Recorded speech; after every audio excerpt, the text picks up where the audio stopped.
Of all the countries I've been to in Asia so far, I'd have to say that Taiwan is one of my favorite destinations for food. You're probably familiar with popcorn chicken, bubble tea, and beef noodle soup, but this time we're making our way to the Lu Rou Fan Festival, a celebration of one of Taiwan's most beloved dishes, braised pork on rice. On our journey to the festival, we'll be stopping at attractions and restaurants along the way and learning more about what makes Taiwan such a special travel destination. You ready? Ladies and gentlemen, we have just landed in Taiwan International Airport. Just landed in Taipei. My first... what do they call people who live in Taipei? People in Taipei. People in Taipei. Elsa. I'm the translator for this whole trip, so hi. Look at these. They're so cute. And what's this dish called? Lu Rou Fan. What? Lu Rou Fan. Lu Rou. No. Lu Lu Rou Rou Fan. Fan. Lu Rou Fan. Yeah. Lu Rou Fan. Is that okay? Yeah. So I know how to order it. There we go. Our trip officially begins in Taichung, the cultural center of Taiwan. It's a growing city rich in history and natural beauty and some impressive architecture. So the first stop for us today is the Taichung City Government Building. These buildings were erected during the Japanese colonial era. It's very striking architecture. Let's head inside and see if we can find the mayor. Hello? Does anybody know where the mayor is? Hello? Is the mayor here? Excuse me, do you know where the mayor is?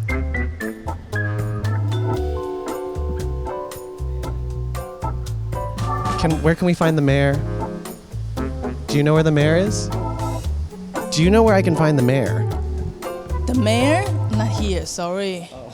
Yes, because this one is our building and a lot of people coming here for the office, for everything. So this is not the mayor's office? Yes, because it's too small.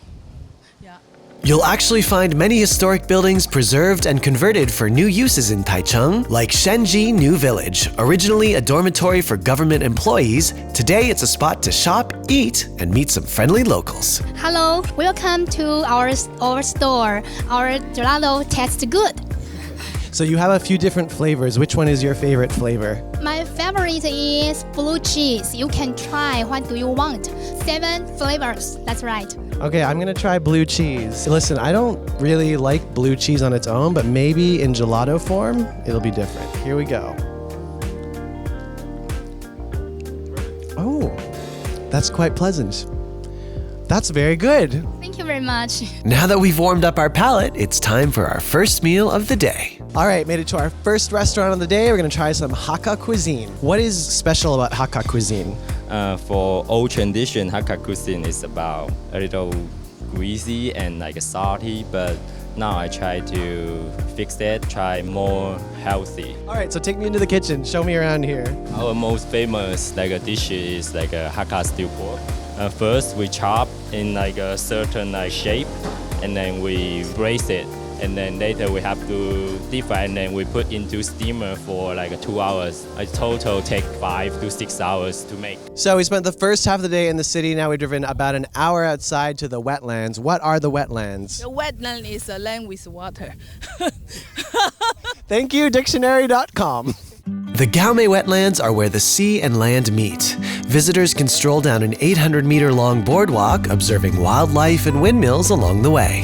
It's quite the romantic spot, and during low tide, you can even take a walk on the silt. It's a peaceful haven just over an hour outside the city. With easy access to a diversity of mountains, forests, and water, Taiwan is a nature lover's dream. It also has a very rich history preserved in the temples and monuments that you can find in Tainan, the oldest city in Taiwan. This also happens to be the place where I discovered my new favorite noodle, Danzai. As it turns out, this dish and how it was delivered has a very interesting history. All right, so this is the origins of Danzai, right? This is like the original food truck. They can just go wherever they want. Yes. Is it heavy? Very heavy. How heavy? Maybe 20 kilo. I can try. You don't need to go to the gym. You just open up your own Danzai restaurant. How do I? Just like this? Like this? Oh my gosh. Okay, see you guys. Is it very heavy? Yeah. I mean, if I had to have this all day, probably I would have a really jacked back. The people of Taiwan lead pretty active lifestyles, and there are actually plenty of opportunities to get your steps in, as we discovered in the seaside city of Khaosiung. All right, we're about to climb 100 steps to get to the top of the mountain. Are you ready? Yes. Let's go. I'm already tired. Is there an elevator we can take? Escalator? We've made it half the way up. This is very tiring. Can you carry me? Can I get on your back? If you only didn't have a backpack. Be a man! No! You come here in 1 minute! Come get me! You don't be ashamed of Canada! Go! Fine. Not all areas of Taiwan are as developed as the West, and as we make our way along the island, it's easy to find lush green spaces for nature and crops. In the south, near Taitung, you'll find the Bunun tribes, the indigenous people of Taiwan best known for their sophisticated vocal music. Also near Taitung is Chulu Ranch, an attraction focused on milk production, something the people of Taiwan take great pride in. Okay, so we're gonna try a premium milk popsicle. Love this packaging. Is there anything we need to know? Do they eat the popsicles differently in Taiwan? What? Is there a special technique to eat it? No. There it is. This is the milk.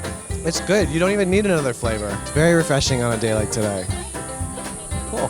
The last stop on our trip is Taipei, the capital of Taiwan. Although it's now a modern metropolis, you can still find traces of its early history. After a brief lesson in tea culture, we're getting dressed in traditional xipao and makua in preparation for the main event, the Lu Rou Fan Festival. We are at Taipei train station.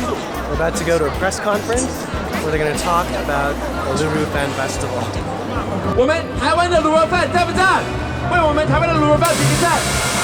Lu Rou Fan, which is Taiwan's braised pork on rice. All right, first step is to mix in that meat with our rice. Second step's a bit of a challenge if you're not used to it. It's eating rice with chopsticks. Portion control. That's so good. Really savory, salty. We got our rice and our meat. All right, this one's a bigger cut of meat, and we got pickled ginger here, so salty and sour. I love the combination. Let's try it out. So good. Pickled ginger. All right, this one's from Formosa Chang. It's one of the most popular spots to get Lu Rou Fan in Taiwan. They got 71 locations. They added a pickled radish for me. That's good. So good. Oh yeah, oh yeah, oh yeah, oh yeah. All right, this one has a meatball. Yeah. And I can already tell I'm gonna love this meatball. So let's chop that up here. Here we go. What do we say in Taiwan instead of bon appetit? Xin kai dong. Xin kai dong.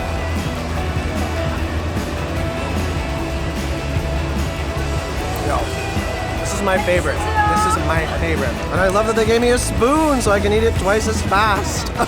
So good. I would never get sick of this. Our international cyber celebrity, should I say? Thank you very much for coming to Taiwan. I've always known that Taiwan was special, but it wasn't until this trip that I had a chance to truly appreciate its diversity, not just in people and scenery, but its culinary offerings as well. Braised pork on rice may sound like a simple dish, but as we discovered, there are so many inventive ways to enjoy it. So next time you book a trip to Asia, plan to spend a couple days in Taiwan. There's something for everyone. Just make sure to bring your appetite. Thanks for watching. If you liked this video, share it with a friend and follow Gunnarolla for more travel, adventure, and tons of food. See you next time. À la prochaine. 你们哦，这里呢是审计新村，它以前是个烂房子，可是现在你看，好漂